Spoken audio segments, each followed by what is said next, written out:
Comics presents a classic sci-fi audiobook. You're listening to The Invisible Master by Edmund Hamilton. Welcome to this audiobook of The Invisible Master. This classic science fiction story was first published in 1933 in Weird Tales magazine, penned by Edmund Hamilton, a prolific writer who became one of the foundational voices of the space opera genre. Hamilton was known for his vivid imagination and his ability to blend adventure with thought-provoking scientific ideas. In The Invisible Master, Hamilton brings us into a world where a mysterious villain uses the power of invisibility to wreak havoc, challenging the heroes to stop an enemy they cannot see. As the stakes rise, the story explores both the dangers of unchecked science and the courage required to face a seemingly unstoppable force. We hope you enjoy this thrilling blend of suspense, science, and adventure in The Invisible Master. And to think, Charlie Carton exclaimed, that they pay you a city editor's salary for ideas like that? The other looked up from his desk, nettled. I didn't say I took any stock in the thing, Carton, he pointed out, but I got the tip that the Courier and the Sphere have their men hurrying out to the university, and we can't afford to miss anything. And I'm to write a breath-holding tale of how Dr. Howard Grantham, the superphysicist, has discovered the secret of invisibility? Demanded Carton. The city editor smiled. Write it any way you please, he said, turning to the papers on his desk. But whatever you get out of it, see that the Courier and Sphere men don't get more. I'll get out of it some pointers on the methods of publicity-crazy scientists, if nothing else, was Carton's parting shot. It was with this skepticism strong in him that he rode uptown on the West Side subway, nor had his mood changed by the time he emerged again into the morning sunlight. East and northward from him stretched the campus of America University, a sweep of green from which rose the great gray buildings. Carton walked quickly toward the building, one of the nearest to him, that held the university's world-famed Department of Physical Science. Once inside, he was directed through long corridors and past the doors of laboratories filled with gleaming apparatus and intense students, until he reached the door he sought. When he pushed it open, he walked into a small anteroom in which two men of his own age and unscholarly appearance were lounging and smoking. They greeted him with calls of joy. "Carton, you're not stuck with this yarn too?" one asked. "You'll be graduating to the Sunday supplements if you keep on." "I can see the Enquirer's headlines tonight," chaffed the other. "Noted scientist makes amazing discovery." "Where is our noted scientist?" asked Carton of Burns, the Courier's man. "Dr. Grantham is even now engaged upon the tremendous work which he will presently reveal to the eager press," said the other. "In other words, he and that sour-faced assistant of his, Gray, are cooking up something to get page one space." "I don't know about that, Burns, at that," put in the third reflectively. "Dr. Grantham's got a great rep among the science boys, and he's never been any space hound." "Well, why his announcement of this stuff then?" demanded Carton. "Claiming to be able to make matter invisible at will. Rot! It's just the old cancer cure dodge the ambitious medics use, worked out in a different way." "Perhaps so," said the other, but he was interrupted by the entrance of a man from the room beyond, at sight of whom Carton found himself revising some of his conceptions. Dr. Howard Grantham was a man of over middle age, big and of average appearance with his graying hair and clean-shaven face, but with very unaverage eyes, gray and strong and steady. When he spoke, his voice seemed to hold a calm and contained power. Powers of invisibility. "I apologize for keeping you waiting, gentlemen," he told them, "but you will appreciate that a demonstration of my discovery at this stage is somewhat difficult. However, Gray and I think we can give you an idea, at least, of the thing." "You mean you're going to make some matter invisible before us?" Carton asked incredulously, and as the scientist turned toward him, added quickly, "I'm Carton of the Enquirer." Dr. Grantham bowed. "Yes," he said quietly, "we think we can give you a demonstration of it on a small scale. Will you step this way, gentlemen?" As Carton passed after the physicist with his two companions into the room beyond, he felt his skepticism fading still farther. It was apparently Dr. Grantham's private laboratory into which they were ushered. Beside a table in it, there awaited them a dark young man of 30 or so with quick black probing eyes. When introduced to the reporters as Gray, Dr. Grantham's assistant, he gave them but a curt nod. The room seemed full of physical apparatus, for the most part of outlandish appearance to Carton, he and his two fellow journalists looking alertly around them. Upon the table before them, just inside the casement through which the brilliant sunlight was streaming, rested a squat cabinet of black metal, but inches square, with a small metal framework on it, and with connections to what seemed small batteries and a row of 3 switches. Dr. Grantham was drawing their attention to this when the door behind them opened and another entered, an impeccably dressed older man whose white head and genial countenance the reporters recognized instantly as that of Dr. Calvin Ellsworth, America University's very prominent president. He waved Grantham back as the latter turned toward him. "Don't let me interrupt, Grantham," he adjured him. "I just wanted to be a spectator like the rest." Dr. Grantham nodded in understanding and turned back to the reporters. "To describe understandingly what I am going to show you," he told them, "you must understand something of the principle involved in this. I can make invisible, and that may seem a strange thing to many who have not ever stopped to wonder just why matter is visible at all. Why is it then? Why do we see a house? We see it for 2 reasons: its obstruction and reflection of light. The light rays come to us from all around it, but not from behind the house because they are stopped by it. The house then is an area of comparative darkness to us, and so is outlined against the light. Also, light is reflected from all sides upon it and to our eyes. But suppose that the light rays behind, instead of being stopped by the house, curved round it. Then we would see what was behind the house with ease, and the house itself would be quite invisible to us, granted that light striking it from all sides did not really strike it, but curved around it. Then if I want to make a house, or a tree, or a stone invisible, all I need to do is to deflect the light rays around it in such a way that they will curve around and avoid it instead of ever striking it. Can that be done? In principle, it has been possible for years. For years ago, we learned that light does not always travel in straight lines, but can be deflected to one side or another by certain forces. Einstein's discoveries showed that, it being photographically confirmed after his theory that the light rays of stars curve in toward the sun in passing it in space. If there is a force that will attract light rays and make them curve in toward an object, why not a force that will repel the light rays and make them curve outward to avoid an object? Sought for years. It is that force which for years I have sought and which I have finally found. It is an electromagnetic force which repels light rays, and by curving them around the zone of force can make all matter in that zone invisible. Understand, it does not blot out light in any way. It simply makes the light rays detour around an object, and so makes that object invisible.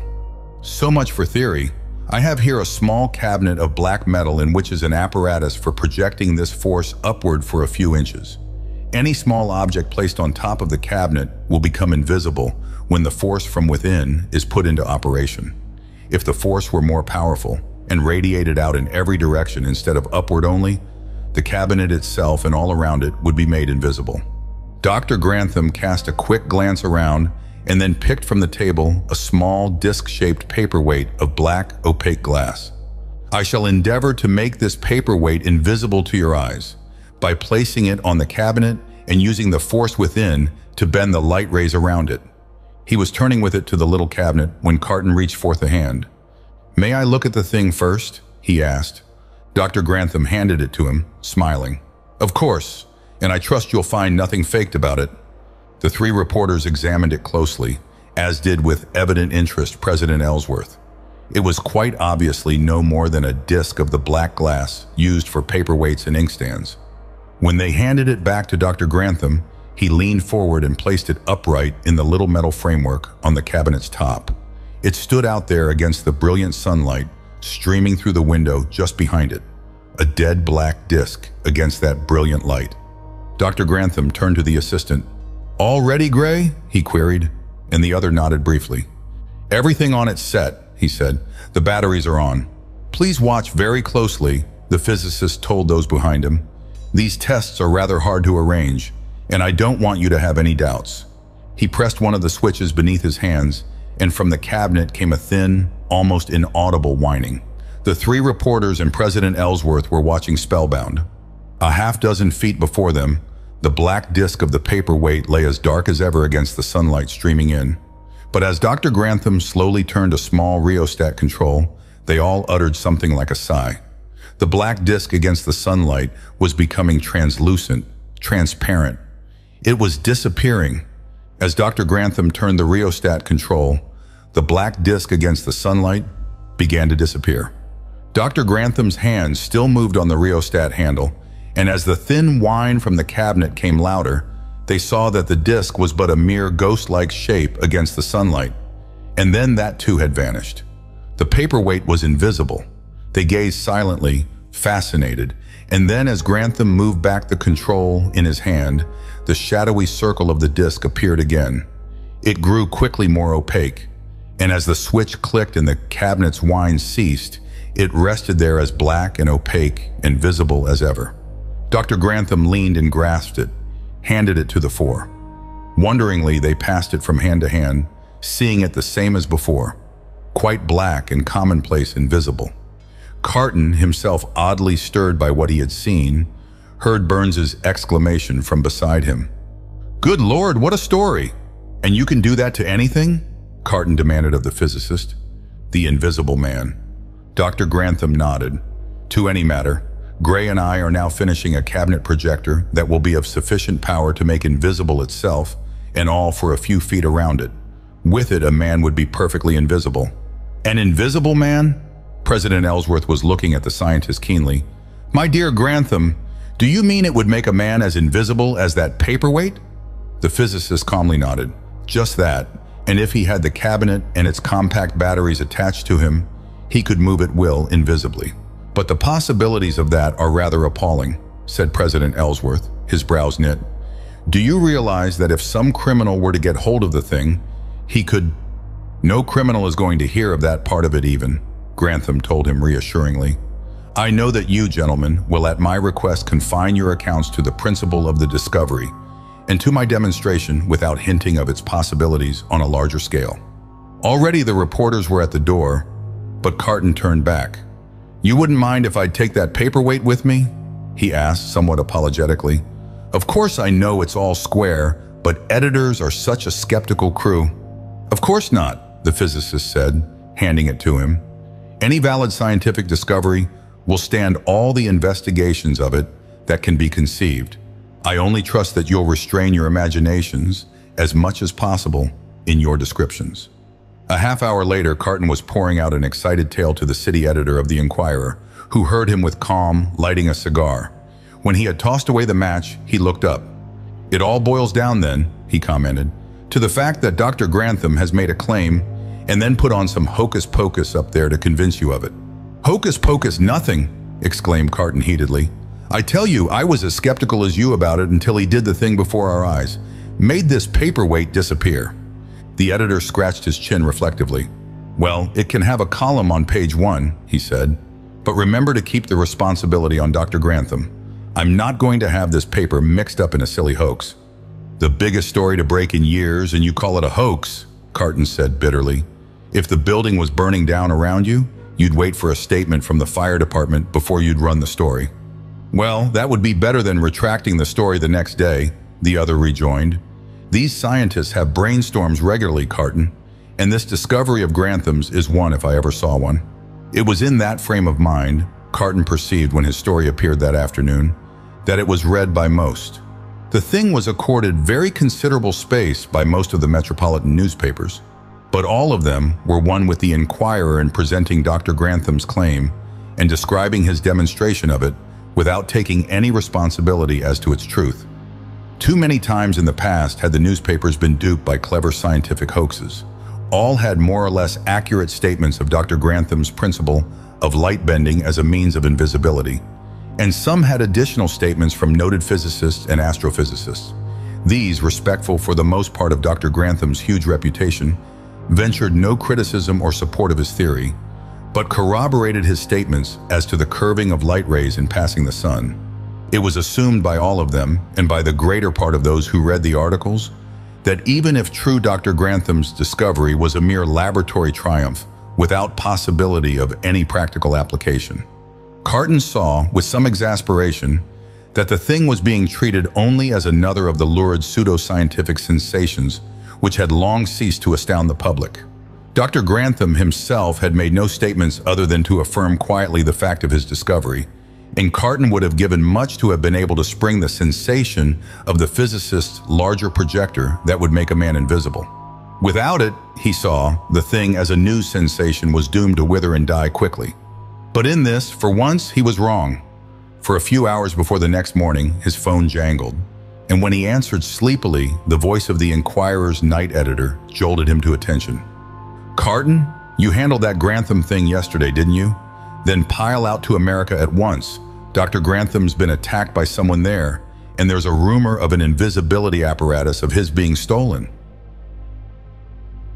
When Carton hurried a little later for the second time down the long hall of the physics building of America University, his steps were quickened by the sight of a little knot of men outside the door of the rooms he had visited on the preceding day. There was Burns, his fellow reporter of the Courier, 2 blue-clad policemen, and another man in plain clothes. All turned as he approached. "Carton here saw it the same as I," Burns was declaring. "He can tell you, Sergeant Wade." The detective sergeant turned toward Carton, greeting him with a nod. He was familiar to the reporter, a sleepy-eyed, soft-moving man who chewed gum unceasingly and slowly. "What is it I'm supposed to have seen?" Carton demanded. "And where's Dr. Grantham? And what's happened?" "One thing at a time, Carton," soothed the sergeant. "Dr. Grantham's had a nasty crack on the head, and a doctor's in there fixing him up. In the meantime, Burns here has been telling me a story about this Grantham making something invisible here yesterday with some machine." "Don't you read the papers, Wade?" Carton asked. "If you did, you'd have read last night that Dr. Grantham did just that." "I never read what you fellows write," the detective assured him, "and I think I'll do so even less from now on. Making things invisible. You two haven't had any cracks on the head, have you?" "Laugh on ignorance," Carton told him as the other smiled slowly. "You're the sap, Wade. Not to believe it. Grantham pulled the thing not only in front of 3 of us, but also in front of President Ellsworth of the university himself." "President Ellsworth, eh?"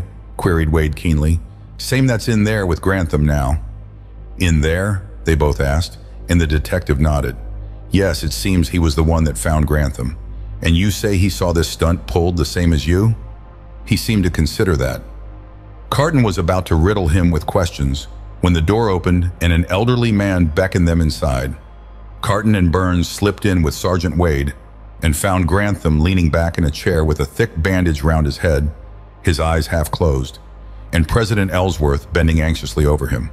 The doctor who beckoned them turned to the detective. "Simple enough," he stated. "A blow on the skull with something blunt, more from the side than from behind. He says he was turning when it came. It probably saved him from concussion." "Who did it?" Wade nodded quickly, and as the doctor passed out, moved over to the seated scientist, Carton and Burns close behind him. "Feeling better?" he asked. "Just take your time, Dr. Grantham, but we'd like to hear something about it." "There's nothing to tell," said Grantham, spreading his hands helplessly. "Gray, that's my assistant, and I had been working almost all day yesterday on a cabinet projector of the light-curving force. We finished it after midnight and then gave it its first tests on ourselves. It worked perfectly, as I had been sure it would, giving complete invisibility for either of us when the cabinet was strapped to his back." "Just a moment," interrupted the detective. "Do you mean that this machine really made you or your assistant quite invisible?" "Of course," the physicist said with some wonder. "It was simply a larger development of the small projector we showed these reporters yesterday morning. When Gray wore it and turned it on, he was absolutely invisible to me, and it was the same when I tested it. We were both very tired by then, and I told Gray he could go. When he had gone, I was starting to lock up the projector for safekeeping when I heard a quick step behind me. I turned, but was half around when a crashing blow descended on my head. As I lost consciousness, I felt the cabinet projector being torn out of my hands. And then I knew nothing more until I awoke an hour ago with President Ellsworth bending over me." Wade shifted his gum thoughtfully. "And you, sir?" to Ellsworth. "I'm afraid I can tell you even less," said the president. "I knew Grantham was working late last night and wanted to see him. It must have been about 3 o'clock that I came in and found him lying on the floor stunned. I called the doctor first and then the police. You saw no one leaving when you entered? No one. But isn't 3 in the morning a rather unusual time for you to visit your professors? Wade asked. President Ellsworth seemed somewhat perturbed at the question, glancing toward Grantham and then back to the detective. My reason was a private one, but I have no objection to telling you of it. The fact is that I had become worried over this experiment or theory of Grantham's during the evening. While perfectly aware of his integrity, I realized that this work of his had a touch of the sensational that might reflect upon our institution, and I wanted to ask him to go slowly with the thing until his work was beyond any chance of criticism. Natural enough, Wade commented. And what of this Gray? You said it was just after he left that you were struck from behind? Yes, but that hardly makes him the criminal, said Grantham. Gray has been absolutely devoted to this work of ours, and though somewhat silent and forbidding, is quite reliable. You know where he lives? Of course, not 1,000 yards from here, in the rooming house diagonally opposite this corner of the campus. Sergeant Wade turned to one of the blue-clad officers and spoke quickly to him. When the man had left, he turned back to the physicist. This Gray, though, knew all about your projector just finished, something but a handful of people did. And since he had seen it make a man perfectly invisible, he must have been aware what powers its possession would give anyone who wanted to go in for criminal activities. Anyone would have been aware of that, Dr. Grantham rejoined. President Ellsworth remarked on it at our demonstration yesterday. You cannot say, however, that it is impossible that Gray, after leaving, crept back into the laboratory and struck you down and took the projector? Wade pursued. Gray did not return. Dr. Grantham considered. No, he said slowly, but I would say that it sounds impossible to anyone who knew Gray. Wade was silent, apparently revolving something in his mind, but before he could ask another question, there entered the officer he had sent below, who spoke to him briefly in low tones. When he had done, Wade turned again to the physicist. How is it then that Gray did not return to his rooms when he left here, and has not been seen there since he left yesterday morning? Good Lord, Carton burst in excitedly. Then it's Gray that... Dr. Grantham's face showed his astonishment and trouble. Gray was not a criminal type, he persisted. I simply cannot believe that it was he. More likely by far some thief who found the building's door open and who, seeing me about to lock up the projector, struck me down to get it. Well, Gray or another, Wade remarked. Someone is loose in New York at this moment with a thing which, if you're right, can give him the power to walk its streets unseen. But you'll endeavor to catch him, President Ellsworth interposed anxiously. I know but little about Grantham's mechanism, but surely it will be a terrible threat until whoever has it is captured. We'll do what we can, Wade told him gloomily, but it's going to be pretty hard to keep the force looking for someone they can't see, even if they believe in the story at all. But I wouldn't worry about the thing, sir. Visible or invisible, a crook can only keep free so long when thousands are concentrating on finding him. I sincerely hope you're right, said President Ellsworth as he turned to the door, hat in hand. I'll see you tomorrow about it, Grantham, and take care of yourself until then. When he had gone, Dr. Grantham said quietly, I am glad that he does not fully realize the appalling nature of this thing. I did not want to worry him to no purpose. Whether it was Gray who took the projector or another is really immaterial now. The great fact, is that someone has it who has proved himself ruthless. And with it, he can loose such a terror upon New York, yes, and upon the nation, as might be utterly without precedent. One man? Asked Wade skeptically. One man, but an invisible one, Grantham exclaimed. Have you realized what this means?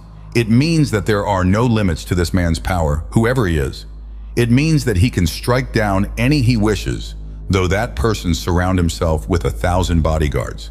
It means that there is no fortress or strong room that can keep him out, nothing that he cannot take for himself in full light of day. He can be, if he desires, an invisible tyrant ruling the world with terror. Wade's face was graver as he turned with Grantham, and with Carton and Burns to the door. Well, the most we can hope for now is to get him before he can use the thing, he said. Whether it's Gray or another, we ought to be able somehow to... He halted, and his hand shot forward to a little table just inside the door. On it rested a big square white envelope, addressed in a bold hand to Dr. Grantham. Wade's countenance was impassive as he grasped it. "This wasn't here when President Ellsworth left," he said. "I saw him take his hat from that table." "Is that Gray's handwriting?" "That or a good imitation of it," said Grantham slowly. "Who came in?" The detective turned to the two officers lounging outside the door. "Have you seen anyone come through this door since President Ellsworth left?" he asked them. They shook their heads. No one in or out since then. Wade looked from Grantham to Carton and Burns for a moment, then handed the envelope to the former. The physicist tore it open and read silently the single sheet enclosed, then read aloud to the others. "My dear Dr. Grantham, it has amused me very much to hear your conversation with these worthy officers, but I really must be going. You really should offer chairs to your guests, whether visible or invisible. I am obliged to you for developing the projector, which now makes me invisible. But I warn you that any attempt on your part to regain it or to capture me will end disastrously for you. I am the Invisible Master, and I begin now my reign of this city. My rule of it will become evident to all in it soon, for in it from now onward my will shall be supreme. The Invisible Master." Carton 2 days later came into the Enquirer's city room to find it a babble of excitement. His city editor hailed him through it. "Carton, get to the Vance National Bank double quick. The Invisible Master's been there." "A robbery!" "A robbery?" Carton exclaimed. "Then he struck. Get there and get the dope. Collins and Jansen have already started and we're holding the presses for the story. Get going." As Carton hurried into the street and through the throngs that surge each afternoon in the city's financial section, his excitement was high. From the crowds about him, he heard cries and calls. And as he neared the giant building of the Vance National Bank on Broad Street, saw a dense crowd gathered at its doors, held back by a row of policemen. The news was spreading out over the city like flame. The Invisible Master had struck. For 2 days, the Invisible Master had been almost the single center of New York's interest. The newspapers had made known to all that Dr. Grantham had been struck down and his projector stolen, and that the criminal who had done that had had the audacity to venture back into the very room where he had attacked Grantham, made invisible by the projector, and to leave a mocking note for the scientist in the very presence of the police. And in that note, the Invisible Master had promised to make use of his power of invisibility to make himself supreme in the great city. The police had been nonplussed. They had searched far and wide for Gray, the assistant of Grantham, whom all held to be the daring thief of the projector, but they had found no trace of him. But the public was interested only in the Invisible Master, whether he was Gray or another. Was there actually such a man as that walking New York's streets unseen? And if there was, would he carry out his threat to make himself ruler of the city by his power? Those had been questions of supreme interest in those 2 days. The newspapers carried pages concerning the Invisible Master and what he might do. He could steal, slay, and burn with impunity. Nothing was safe from him, no treasure and no life. 1,000 absurd methods were suggested for capturing him. But when nothing had been heard of him in the 2 days, a great part of the city doubted his existence, despite Grantham's warnings. But there seemed few doubters now, Carton grimly told himself, as he fought his way through the crowd to the great bank's doors. There his badge led him through the circle of sweating policemen who were holding back the excited crowds. He hurried on into the great bank's lobby. Blue-clad figures were stationed everywhere at its doors. The many cages along the marble and brass counters were empty of their occupants now, but in front of one cage was gathered a group of men. There were some of the bank's officials, elderly, anxious-looking men, 2 or 3 police officers, among whom Carton recognized Sergeant Wade's sleepy-eyed and gum-chewing countenance, and somewhat to his surprise, Dr. Grantham, whom he was later to learn had been summoned with the police at the robbery's occurrence. Vanished money. Carton saw that the center of interest of the group of officials and police and reporters was a young, immaculately dressed man whose face was flushed and who was ejaculating excitedly. "It was he, I tell you," he was exclaiming. "It couldn't have been anyone or anything else but the Invisible Master. The package vanished right before my eyes." "Who's the youngster?" Carton asked of one of the reporters beside him.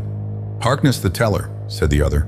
"He's claiming that a package of 50 $1,000 bills vanished in front of his eyes, and it looks as though he's going to have a hard time convincing his bosses," added the other cynically. Grantham was calming the excited young teller. "Let's just hear all about it," he told him. We know that the thing's unprecedented, and no one thinks you took the money." Harkness made an effort to appear calm. "It was just half an hour ago," he said. "I was arranging some entries in my sheets, and the package was lying with some others beside me, just inside the grill's opening. It was really in reach from outside, of course. But there was no danger because everyone knows how impossible it is to snatch money in a bank and escape with it. I thought I heard someone step up to my window and looked up, but there was no one there. Then in a minute it happened. The whole front of the grill and counter seemed to vanish for a second and then reappear. But when they reappeared, the package of $1,000 bills was gone. I could only stare stupefied, for no one had been at the window, and then suddenly I remembered about the invisible master and gave a shout. The guards came running, but there was no one there by then. It was the invisible master, and he had gone. And it was he, I tell you it must have been." Harkness's calm broke down at the end of his story, but Grantham encouraged him with a few words and then turned to Wade. "The boy's telling the truth, Wade," he said simply. "It was the invisible master, and he's given us the first sample of what his being loose in this city means." The officials and reporters were silent, Wade thoughtful. "Would it be possible for him to make the whole front of the counter disappear for an instant like that?" he asked Grantham. The physicist nodded. "Quite possible. You see, the projector, when attached to the body, projects a force for a radius of a few feet around the body and makes all in that radius invisible as well as the person wearing it. Thus, when the invisible master stepped close up to the window, it and everything in the projector's radius became invisible for a second, and in that second, he needed only to grasp the package of bills and then step quickly back and walk out." "It's a tough problem," Wade admitted. He and Grantham had stepped aside from the group, who were now sharply questioning Harkness, and Carton had followed them. "But how are you going to deal with it?"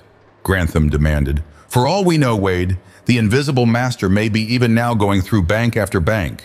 It's not a question of doing anything about this robbery so much as of preventing others." "Well, I can't see anything to do but to follow our regular methods," Wade said slowly. "We'll send word out to the banks and stores to watch for this method of robbery as well as possible, and we'll put a man to look into Harkness and his story and broadcast a list of the bill's numbers if we can get them. When fear broods over us." Grantham shook his head impatiently. "Wade, these ordinary police methods of yours are utterly useless in a case like this. It's all right to gather fact after fact and slowly apprehend an ordinary criminal in that way, but this is not a case of catching a criminal so much as a case of war. War between this city and the invisible master, and the one hope of catching him lies in making the whole city realize that the invisible master is at large in it, and so put them on their guard against every unusual incident that may point his presence." "It seems to me," Wade said dryly, "that when Carton here and his colleagues get through with this story, there's going to be mighty few in the city who don't know that the invisible master's at large." And by that night indeed, all New York was aware through the screaming newspapers that the invisible master had begun his threatened activities. He had, apparently, deliberately chosen for his first exploit one most calculated to win for himself the city's amazed attention, in his astounding robbery of the great bank in the full light of day. The thing was stupefying. It was the one subject of excited discussion in the city that night. It was the invisible master's work, that was certain. But when would he strike again? When would he make another of these astounding coups? Imagination ran riot in the depiction of the things that the invisible master might do. People were warned to go always on the assumption that he was near, for caution's sake. Scientists and pseudoscientists gave forth sensational interviews on how the invisible master might be caught. The newspapers sought above all else for information from Dr. Grantham, the man who had unwittingly loosed the terror upon the city. It was announced late that day that Grantham was foregoing all other activities to devise a plan for curbing or capturing the invisible master.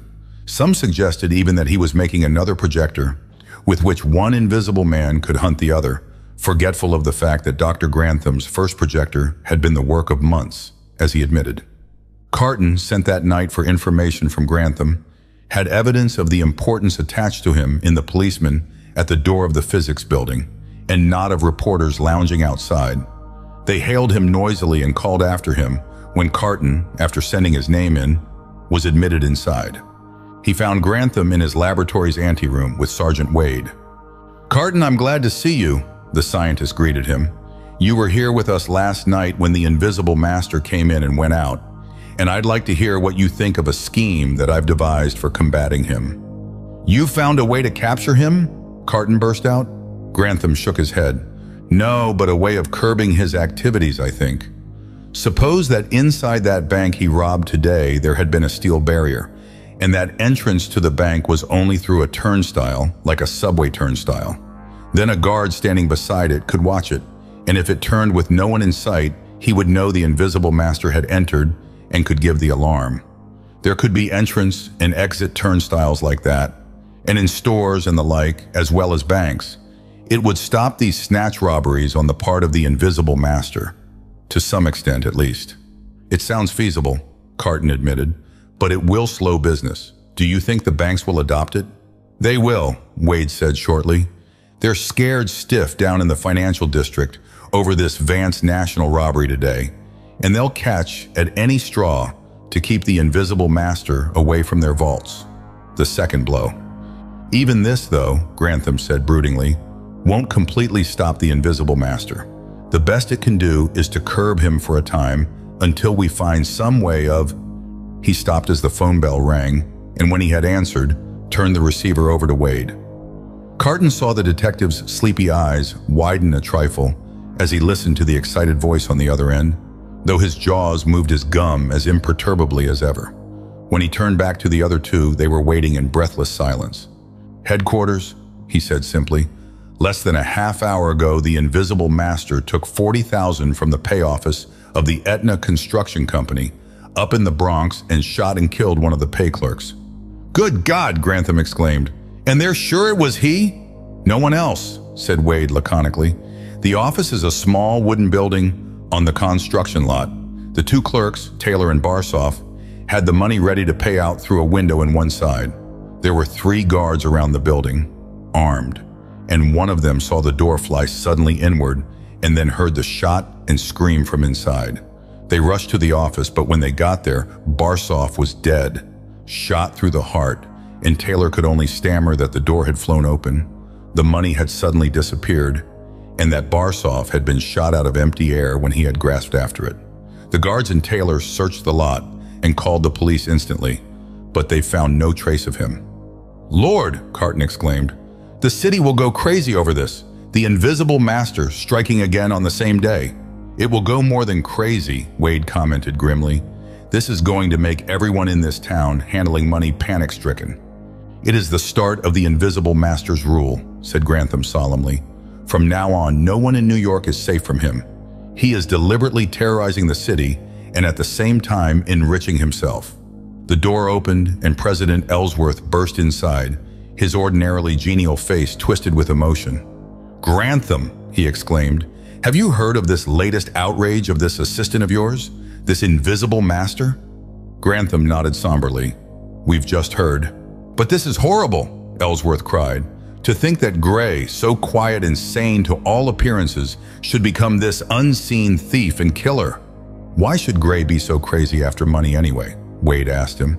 "They tell me he was a scientific rather than business type." "I think I can understand it," President Ellsworth said. "Gray has long wanted funds for independent research.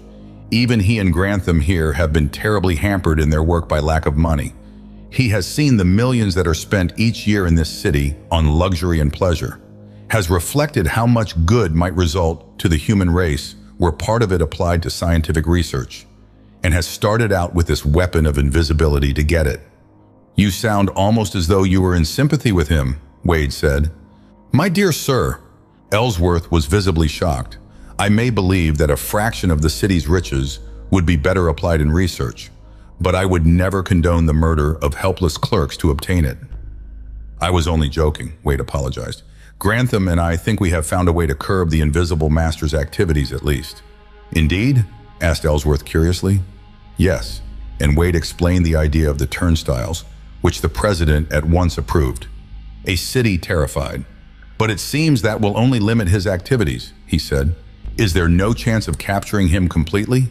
Are you sure, Grantham, that the projector he stole might not suddenly cease to function and make him visible? No chance of that, said Grantham hopelessly. The batteries in its case are small, but enough to keep it running for weeks, at intervals. And since it's Gray that took it, he'll know how to replace them. President Ellsworth nodded. I suppose so, but he'll have to be captured soon, or the city will be in panic. Grantham shook his head. This second crime is enough to send it into panic almost without further aid, Ellsworth.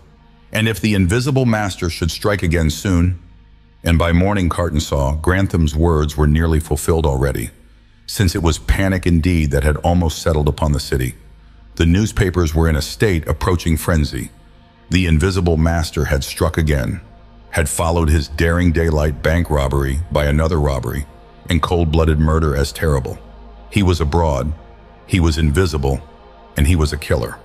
1,000 alarms of the invisible master's presence were pouring into police headquarters from citizens who had heard inexplicable sounds or the like. The police sought to track down some of these, but were near the limit of their efforts.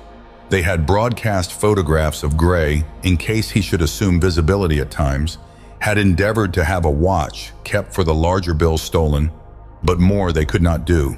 Through all that morning, a chill of terror hung over New York, the pall of the invisible master's rule. Many stores and banks did not open on that morning. Others that did had hastily devised turnstiles and like devices and armed guards at every door. Crowds in streets and stores were at a minimum. Every hour saw new panics as a cry went up that the invisible master was present.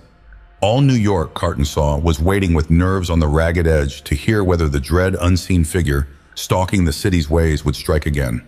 Then, just at noon, fear-mad voices were shouting, and presses were roaring, and newsboys were bawling, as there came to the city the dread word it awaited, the news of the invisible master's third crime. Even Carton blanched at the horror of that crime, for in it 3 men had gone to death. The 3 had been partners in the importing firm of Van Dyke, Jackson, Sunetti, and Allen, with offices on Lower Broadway. Upon that morning they had met to dissolve the partnership in question, there having been some strong differences between them on business policies. A large amount of cash and negotiable securities had been brought to their office for the purpose. According to Allen, the only one of the 4 to survive, they had been working out their accounts when in the morning's mail had come a brief letter signed by the invisible master. He had said that the partners were to gather the sum of $100,000 in cash and securities, place it in a suitcase, and appoint one of their number to sally forth along Broadway with it at the exact hour of 11, when he, the invisible master, would take possession of it. Unless one went forth with it at that hour, he would enter and their lives would pay the forfeit. Allen said that when the note was brought in by an excited secretary, they had ignored its threat entirely and had gone on with their accounts, thinking the thing the work of joking friends or a crude attempt to cash in on the dread the invisible master had stirred. They had forgotten its menace by the time the hour of 11 came. At that hour, Van Dyke and Jackson and Sunetti had been seated on one side of a table with Allen on the other, facing the door. Allen had looked up and had, he said, seen the door fly suddenly open and then shut without anyone entering that he could see. The remembered threat. In an instant he had remembered the invisible master's threat, but before he had been able to cry out 3 shots had crashed out, and his 3 partners had slumped dead with bullets through their skulls from behind. In the next instant, another shot had crashed out of empty air, and a bullet had buried itself beside Allen in the wall. But as that shot came, he had cried out, and there had come cries from all in the building who had heard. The door instantly had flown open and shut, as the invisible master had fled without stopping to grasp at the cash and securities, and those who rushed in had found Allen standing still beside the wall, and unable for minutes to speak. The unheeded threat of the invisible master lay crumpled on the table by the dead men.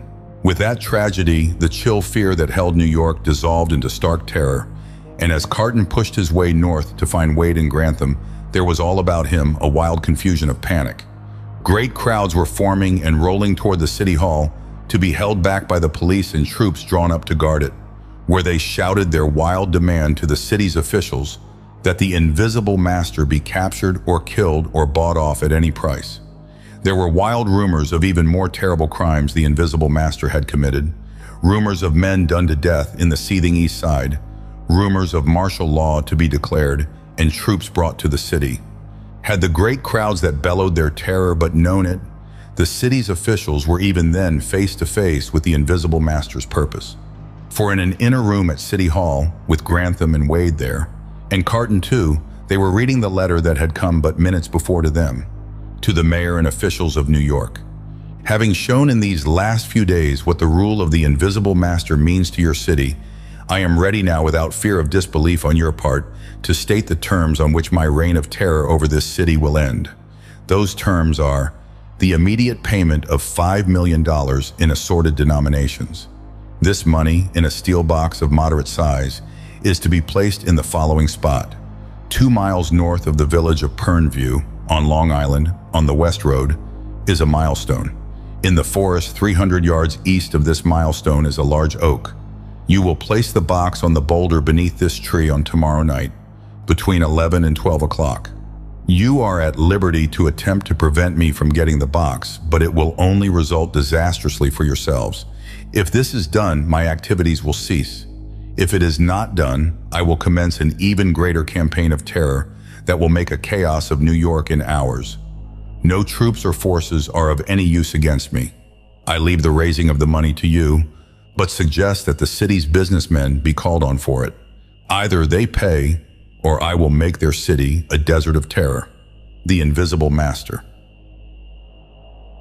Carton spoke softly through the darkness to the man beside him as their car stopped. "Is this the place, Wade?" Wade nodded. "There's the milestone. You're ready, Grantham?" Grantham nodded. "All ready. Kingston has the box." As they emerged from the car onto the road that gleamed white in the darkness, Carton glimpsed behind it other cars from which dark shapes of men were emerging, rifles and pistols gleaming in their hands. All had turned off their lights, and the scrubby woods that rose on either side of the road seemed impenetrable walls of blackness. It had been little more than a day, Carton reflected, as he stood in the road with the others, since the Invisible Master's astonishing demand had been received by the New York authorities. There had been no doubt or dispute whatever as to whether that demand should be met.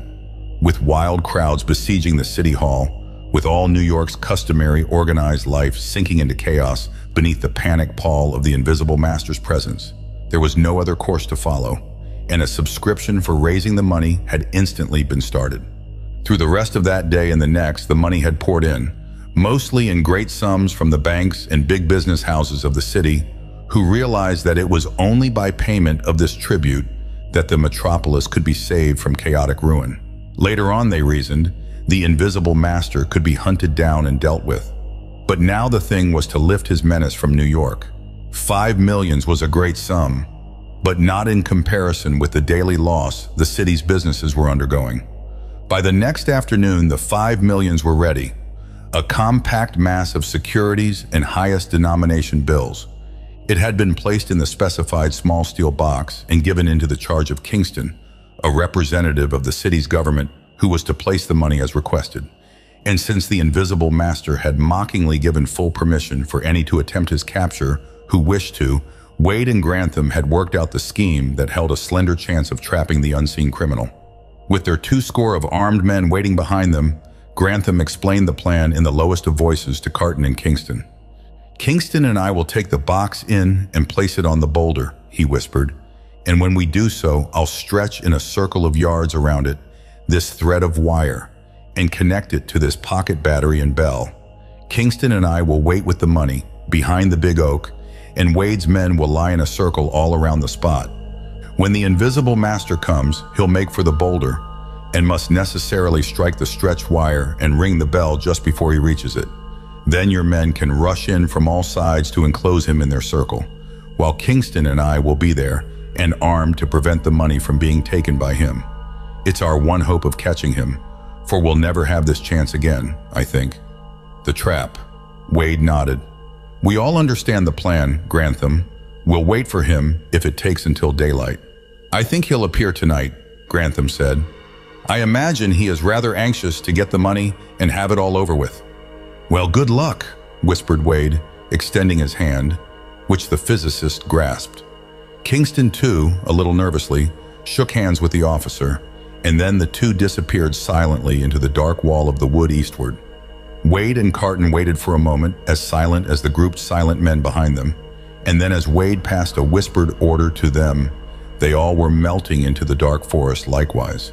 Swiftly, they formed a circle of 100 feet in radius around the great oak, at whose foot was the stone the Invisible Master had specified. On that stone by then, Carton knew, the steel box would be resting, with Grantham and Kingston watching from close beside for the warning bell. The circle of men had in a moment crouched down here and there in the brush, Wade beside Carton, and the woods settled back into its accustomed night silence. The trap was ready. Would the Invisible Master dare to enter it? Carton remembered afterward the time of waiting that followed as a period of almost infinite length. Crouching silent and motionless with Wade in a clump of brush, he listened tensely. Out to right and left of him, he knew, were crouching the dozens of men who made up the circle, each ready with rifle or pistol and electric torch, each listening as intently as themselves. And at the circle's center, Grantham and Kingston, all waiting for the unseen man who was to come to claim the price of the terror he had loosed upon New York. Was it a twig that snapped somewhere to the left, Carton wondered? Every slightest sound seemed intensified in the unnatural stillness of the place. A half hour had passed, but there came still no alarm. Wade was chewing gum as softly and silently as ever beside him, his heavy pistol ready in his hand. The desolate hum of crickets came to their ears. Through the branches above, Carton could see the moon drifting past. He began to try estimating by it how long they had waited. Then suddenly a sound came that shattered the stillness of the woods as with a tangible blow. The jangling of a bell. "At him!" Wade cried as they leapt up forward. All around them, the dark shapes of men were running toward the towering oak. They heard hoarse cries from Kingston and Grantham ahead. A single brief exclamation in a deeper voice, and then crash, crash, crash. 3 shots echoing through the forest from ahead like the crash of cannon. "He's there! Don't let him get through!" Wade cried. The circle of running men was contracting and merging in an instant upon the central oak. Their guns leapt in their hands as they burst into the little clearing beneath it. They stopped. Kingston lay on the ground in a grotesque attitude beneath the light of their torches, shot through the heart. Grantham, blood welling from his left shoulder, was twisted in a half-sitting position beside him. There was no one else in the clearing, and of the steel box that had rested on the boulder, there was no sign. "He got it," Grantham whispered, his face distorted with pain. "He got it and got away. The Invisible Master. Beat the woods," Wade's voice flared. "Carry your torches and shoot at every sound of steps when there's no one visible with them. He's slipping out somewhere now." Grantham shook his head. "No use," he said. "We can't fight him, Wade. Kingston and I were crouched behind the oak with our wire ready, and we heard the bell ring. Then as we leapt forward an instant later, saw the steel case disappearing from off the stone. Kingston had grasped him, I think, was struggling with something invisible as we both cried out. And I heard an exclamation from him, and then the shots roared out of the empty air just beside Kingston. Kingston fell like a stone. I heard one of the shots rip past me, and another caught my shoulder. Then I heard the sound of leaping feet beside me, just a moment before you burst into the clearing. Whose voice? "But you heard his voice close beside you," Wade exclaimed. "Was it Gray's?" Grantham's pale face took on a certain puzzlement. "It may have been, Wade. I heard it for but an instant in that exclamation. I don't know whether that was Gray's or another's. It was a voice I had heard often before." Wade nodded decisively. "That ends all doubt as to its being Gray at least. Carton, do what you can for Grantham's shoulder, while I see if any of the men have run across him." But in minutes the men were streaming back with Wade, their search fruitless. They had found no one, could have found no one, Carton realized, in that search through the darkness for a being invisible. Wade shook his head. "It's all over," he said, "and I realize now that we never really had a chance of capturing him. We can only hope that he'll be content with the 5 million and never again loose terror on any city as he did upon New York. 5 millions. Well, it may be best after all." Silently, the party drove back to the city, and after they had taken Grantham to his rooms near the university and summoned a doctor for his wound, Carton and Wade rode together downtown. It was with a rueful shake of the head on the detective's part that they parted, he to his headquarters and Carton to the Enquirer's city room to pound out an abridged account of the night's events. By the time that Carton went wearily across the city to his own rooms, newsboys were shouting in the streets, the welcome news that the Invisible Master had been bought off and that his reign of terror was ended. Carton, in his tired sleep, lived again the tense events of the night, and it seemed to his sleep-numbed mind that the warning bell they had heard was jangling again and again. It woke him finally to find that it was his doorbell, and when he opened it, Wade stood before him. The detective's sleepy eyes were more wakeful than ever. Carton had seen them, but to the reporter's first excited question, he snapped but a single order. "Dress, Carton. We're going up to the university." In minutes, they were flying out along Riverside Drive through the growing morning sunlight. Around them, the city was waking to a day of heartfelt rejoicing that the terror was lifted. Wade seemed the container of a strange, grim force, and to Carton's questions returned no answer. But when they had drawn up before the familiar gray physics building and had entered the equally familiar little laboratory and anteroom, Carton found Grantham awaiting them, his shoulder bound and his face haggard from a sleepless night. "You called me, Wade?" he asked. "Something you'd found?" Wade nodded. "Yes, but first I'd like to have President Ellsworth here. He's near here, isn't he?" Grantham nodded, frowning. "His home is—" "Yes, I heard he'd been away for a day or two, but he ought to be back by now." He turned to the telephone, spoke briefly into it, and when he had finished, turned to Wade. "He's coming," he said. They sat silent until President Ellsworth entered minutes later. As he came in, Carton noted that the two officers who had accompanied Wade and himself were lounging in the hall outside. The president's ordinarily genial face held some irritation. Wade makes a statement. "What's this, a sort of post-mortem?" he asked. "I've just heard all about last night, Sergeant Wade, and it was too bad that the Invisible Master slipped through yours and Grantham's hands. But perhaps it's best that it's all over." "It is not all over yet," Wade said quietly. Ellsworth stared, as did Grantham and Carton. "You mean—" the president began. "I mean that I know at last who the Invisible Master is and where he is," said Wade. Ellsworth seemed too astounded to speak, but Grantham leaned to grasp Wade's arm. "Is that true, Wade?" he asked. "You've actually found him?" "I have," Wade told them quietly. And then as the three others stared at him, he went on. "You remember, Grantham, that you told me that in a case like this, the ordinary police routine, the gathering of fact after fact to apprehend a criminal, was useless? You may have been right, but I followed that routine and I finally gathered, among other facts, 3 facts that tell me everything I want to know about the Invisible Master. Had I had these 3 facts last night, I could have saved us that struggle in Kingston's life. But I did not have them then. I have them now, though." "And the 3 facts?" Grantham asked. Ellsworth was staring as though bewilderedly, Carton leaning tensely forward. "The first fact," said Wade, "is something that President Ellsworth happened to say the other night, when we spoke of Gray, saying how Grantham and he had been hampered in their scientific work by lack of funds, and how it would be almost justifiable to take some of the city's pleasure-spent millions for the aiding of research." They were all silent. Ellsworth's face had flushed. "The second fact is one that not all of you may understand, and that I myself was ignorant of until last night. It is the peculiar optical properties of tourmaline crystals." Carton and Ellsworth stared at him blankly, but Grantham's eyes gleamed with sudden understanding. "The third fact, which I also learned last night, and which is the most significant perhaps of all, is the simple record of a stockbroker's account carried some weeks ago by Mr. Peter Harkness."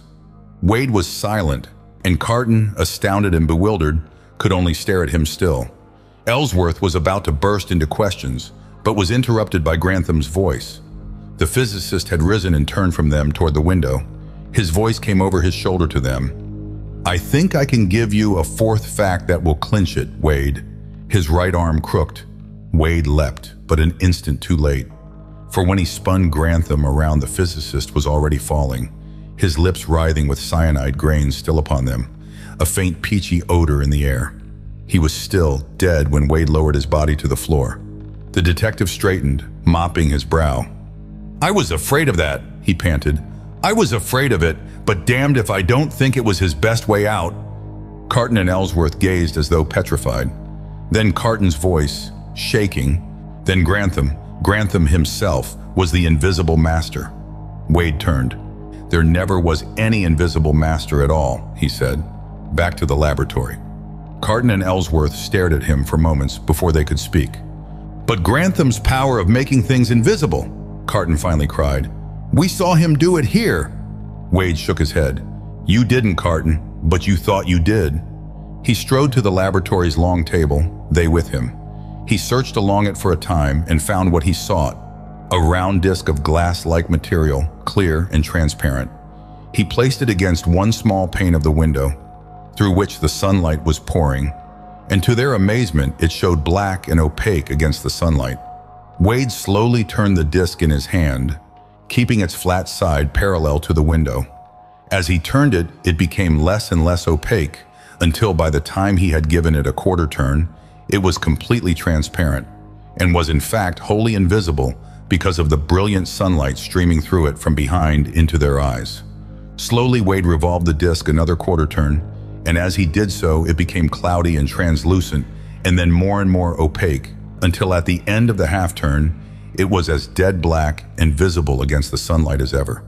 Carton and Ellsworth stared unbelievingly, and Wade handed the disc to them. "A tourmaline crystal," he said. "There's another set in that small window pane. Their property is well enough known to physicists and is a result and proof of the polarization of light.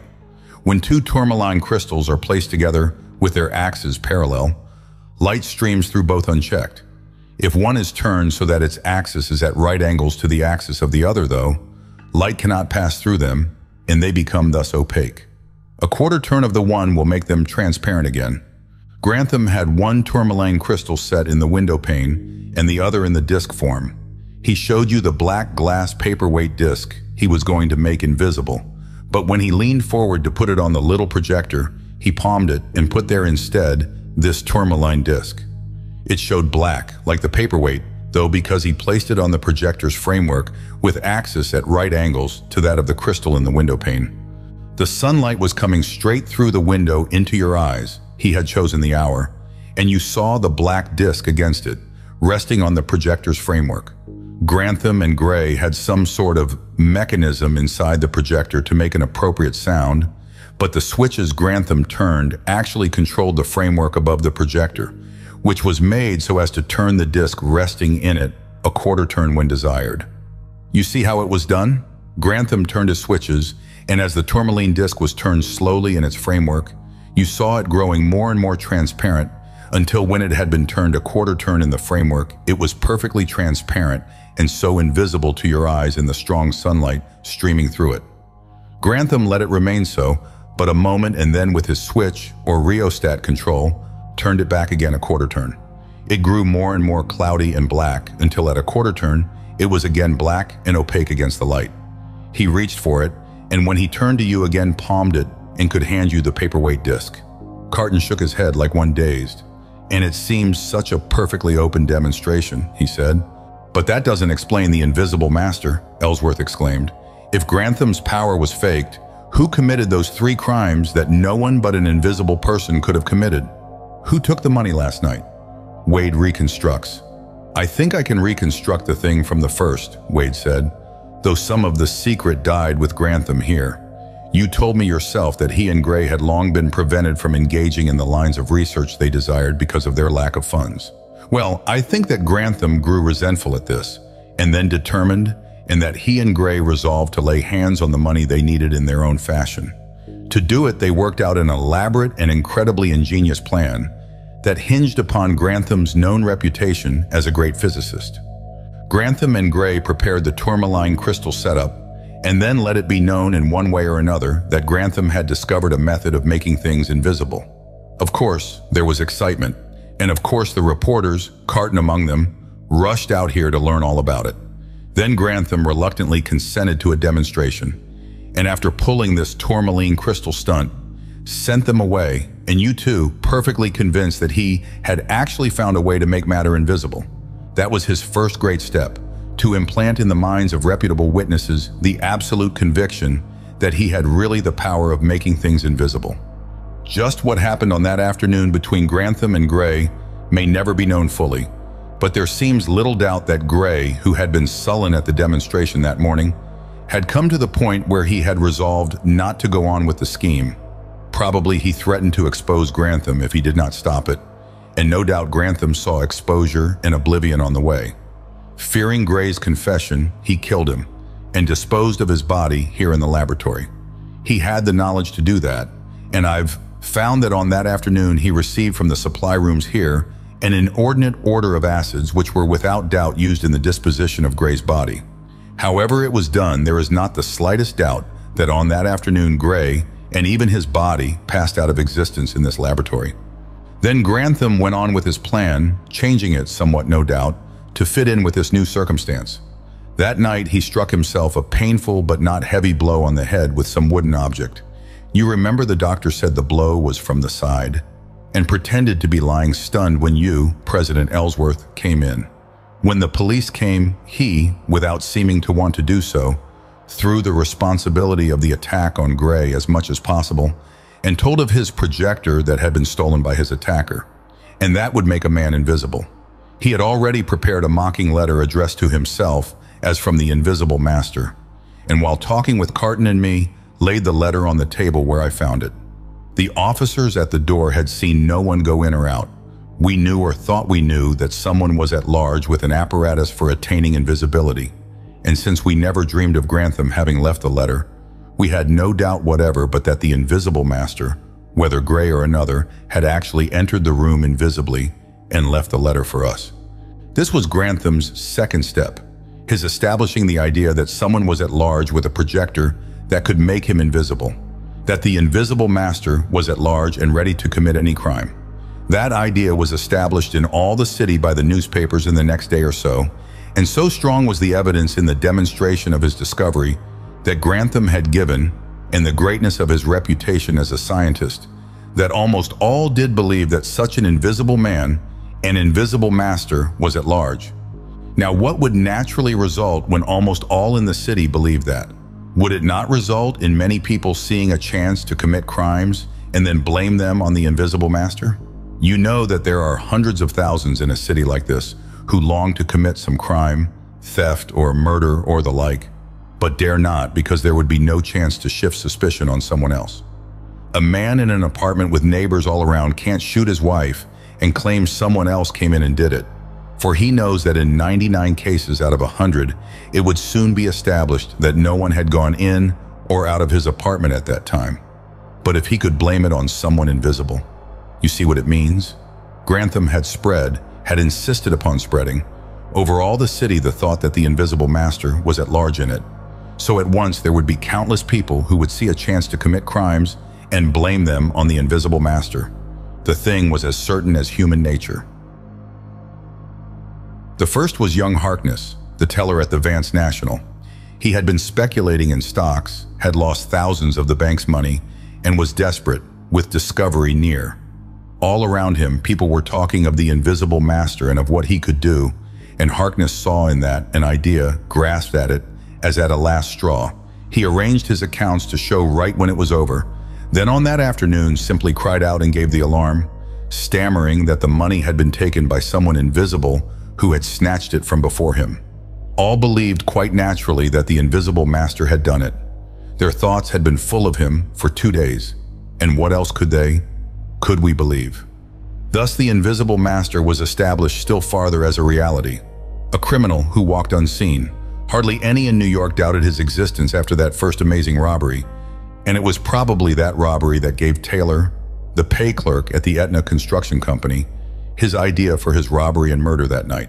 For it was Taylor who took the money and who killed his fellow clerk, Barsoff, on that night. He believed, like everyone else, that the bank robbery that afternoon had been committed by the Invisible Master, and saw a chance to commit a crime that would inevitably be blamed upon the same unseen criminal. He and Barsoff were in the pay office building, both armed. Taylor had the packages of money ready, and at the moment selected, he flung the door open from inside without showing himself to the guards outside. In the next instant, he drew his gun and shot Barsoff through the heart. then stuck the gun and money alike into his pockets, and was staggering against the wall a moment later when the guards burst in. They never thought of questioning or searching him. So strong was their own belief in the Invisible Master, and that it was he who had rushed unseen into the little office and committed the murder and theft. By the next morning, all New York was cold with fear of the Invisible Master, and hardly a living soul doubted by then his existence. The evidence was too strong, and seeing this, Allen saw his chance to commit the triple murder of his partners, which was the third crime to be laid to the Invisible Master's credit. There had been bad blood between the four partners. They were meeting on that day, you remember, to dissolve their partnership because of their enmity, and Allen had resolved to revenge himself on the other three. He wrote a letter purporting to be a threat from the Invisible Master, a demand for $100,000, and mailed it at a time calculated to bring it to their office before noon on the next day. They were settling their accounts. The letter was opened and brought by their excited secretary, and Allen led them in, laughing it down. When the hour of 11 came, though, the hour specified in the threat, Allen rose and walked behind his three partners, who were bent over the accounts. 3 shots sent quick bullets crashing into their skulls from behind, and another shot a bullet into the opposite wall. Allen leaped back to that wall, pocketing the gun, and when the others who had heard rushed into the room, they found him standing by the bullet-pierced wall, apparently overcome with horror. There was the threatening letter lying on the table, and none doubted for a moment but that the Invisible Master had carried out his threat and had slain 3 of the partners, but had been forced to flee before he could kill the 4th or snatch any of the securities on the table. The 3 crimes. Thus 3 crimes had been committed that every soul in the city believed implicitly had been committed by the Invisible Master. For the obsession of his presence had been spread so that all believed him roaming its ways, and no suspicion fell on Harkness or Taylor or Allen, because in the ordinary course of things, they would never have committed crimes which would be blamed so swiftly and inevitably upon them. What all forgot was that the ordinary course of things had been changed, and that the 3 had in each case counted, and counted correctly, upon the Invisible Master obsession, turning away all suspicion from themselves toward the unseen criminal. As it happened, I ordered the usual routine investigation of Harkness in the first crime, though not for a moment believing him guilty. So strong was my own belief in the Invisible Master. But it was that bit of routine that shattered the whole great scheme in the end. As it was, though, Grantham had achieved his 3rd great step, and all New York was in panic from the crimes which it believed the Invisible Master had committed. And Grantham himself had not needed to be concerned with a single one of those crimes. He had needed only to sit back, knowing that as surely as human nature was human nature, crime after crime would be committed by those who would blame it on the Invisible Master, and that those crimes would as surely raise up a greater and greater terror for the Invisible Master's name. If it had not been Harkness and Taylor and Allen, it would have been others. Thus the fear of the Invisible Master, as Grantham had foreseen, was now convulsing all the great city, and that was what he had waited for. He sent in instantly that letter demanding the payment of $5 million as the price of the Invisible Master's departure from the city. It was sheer colossal bluff, and it succeeded. For with the peoples of New York mad with fear of the Invisible Master, with its ordinary life falling into chaos under that fear, the money was swiftly raised by the city's leaders, who were losing far more than that in this storm of panic. Kingston was appointed to place the money at the requested spot, and since the letter had mockingly given the police liberty to attempt the capture of the Invisible Master, Grantham was able to suggest a scheme by which he might be captured, using his warning bell. That scheme, of course, was devised only to the end that Grantham might accompany Kingston in to place the money. For Grantham, before he had written the letter specifying the spot where the money was to be placed, had been to that spot and had arranged a clever hiding place near the boulder, a niche in the earth covered by an earth-mass trapdoor. He and Kingston went in. They placed the steel box on the boulder after stretching their wire around, and then waited with drawn guns, no doubt, while we all waited around them in a great circle. Then when Grantham judged the wait long enough, he himself rang the bell beside him by making contact with its batteries. And as Kingston naturally cried out in astonishment, he cried out with him, then gave an exclamation in a feigned, deeper voice, and at the same moment shot Kingston dead, and sent another bullet through his own left shoulder, the last touch of verisimilitude needed to remove any trace of suspicion from him. It was but the work of an instant to grasp the box and stow it in the niche beside him, all prepared, and slam down the masked door of it, and then crouch beside Kingston. None of us doubted for a moment his story that the Invisible Master had shot Kingston and himself and escaped with the money. We came back to town believing that the whole thing was over the trail. But when I got back to headquarters, I found awaiting me the report of the man I had given the routine job of looking up young Harkness. The report stated that Harkness was a young man without any known income but his salary, but stated also that he had, in the last few weeks, lost nearly $50,000 through a certain broker on stocks. I was amazed. Where had he gotten the money? I recalled that it had been almost exactly that amount the Invisible Master had been blamed with taking from the bank, and for the first time I was suspicious of Harkness. I had them bring him to headquarters at once, and we hadn't sweated him 15 minutes before he confessed that he'd seen the chance to cover his embezzlement by blaming a theft on the Invisible Master. I didn't know what to think. Could it be that the other crimes were the same in nature? I had them round up Taylor and Allen at once.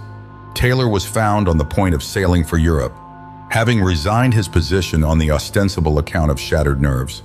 He proved a harder case than Harkness, but an hour of grilling brought from him the admission that he too had blamed his theft of the money and killing of Barsoff on the Invisible Master, and had only planned the crime because he saw a chance to do it, thus free of all suspicion. I don't think he'd ever have come clean if we hadn't found most of the money involved there in his grips. Allen, though, went to pieces at our first question and confessed volubly that his crazy hatred of his three partners had made him plan a killing of them that all would think the Invisible Master's work. The funny thing was, too, that each one of the three believed that the other two crimes had been really the Invisible Master's work. I was amazed, stupefied. If the Invisible Master had not committed those crimes, then his demand for the $5 million was simply a gigantic bluff. Was there then any Invisible Master at all? Was there, the thought flashed over me for the first time, any such power of invisibility as Grantham claimed to have discovered? I boiled it all down and found that the only real evidence of the invisibility part of it was the demonstration Grantham had given. I grabbed all the books on optics I could find in an effort to learn whether such a demonstration could be faked, and soon found out about the tourmaline crystals and their remarkable property. It all fitted in exactly with the demonstration as it had been described to me. Grantham had made no demonstrations at all since that first one, nor had we dreamed of asking him for them. So utter was our belief in his word and in the Invisible Master's existence. I made some swift inquiries, and the whole thing burst clear on me. There had never been any invisibility or any Invisible Master at all. Grantham had planned the great bluff that was to wring $5 million out of the city, had built it up from the trick of that first demonstration, and from the circumstantial evidence he was able to gather to support the thing, had used the crimes that inevitably resulted from the city's belief in the Invisible Master to make that belief even stronger. I drove out to the place where we were last night, and it took but minutes of searching to find the concealed niche beside the stone where the money still lay. Undoubtedly, Grantham meant to retrieve it later on, and undoubtedly he would have refused ever to give out any information or any demonstrations of his invisibility method by saying that he would take no chances on loosing another invisible criminal on the world. Gray would never have been found, and would then have been believed always the unseen criminal. Almost Grantham won, and would have won had not that one routine and unthinking step of mine defeated him. Yet he must have known too that there was always a chance of losing, for when I came out this morning after telling him over the phone to be waiting here for some new information I was bringing, he had the cyanide with him, and the rest, you saw how he took his one way out. When Wade had finished, Carton and Ellsworth gazed at him across the sunlit laboratory, spellbound. It was Carton who at last found his voice. And we never guessed, we never dreamed, that there was never any Invisible Master. Wade was looking thoughtfully out of the window. Did I say there wasn't? I think I was wrong in that, after all. I think there was an Invisible Master whose hand has lain heavy on New York for these last days. Fear. The fear that Grantham loosed on the city for his own ends. The fear that stalked its ways and was by day and night its unseen lord. It was that was the true Invisible Master. The end.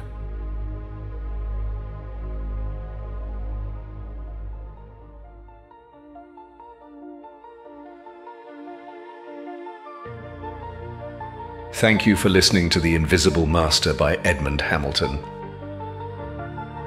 We hope you enjoyed this journey into classic science fiction. If you'd like to explore more timeless stories, be sure to visit our channel, where you'll find a wide selection of audiobooks ranging from science fiction to adventure, non-fiction, documentary, and more. If you enjoyed this audiobook, don't forget to like the video, subscribe to the channel, and leave a comment letting us know which stories you'd like to hear next. Your engagement helps us continue to bring classic literature to life for listeners like you. Visit our channel page to discover more great audiobooks that may pique your interest. Thank you again for listening, and we look forward to having you with us on our next adventure.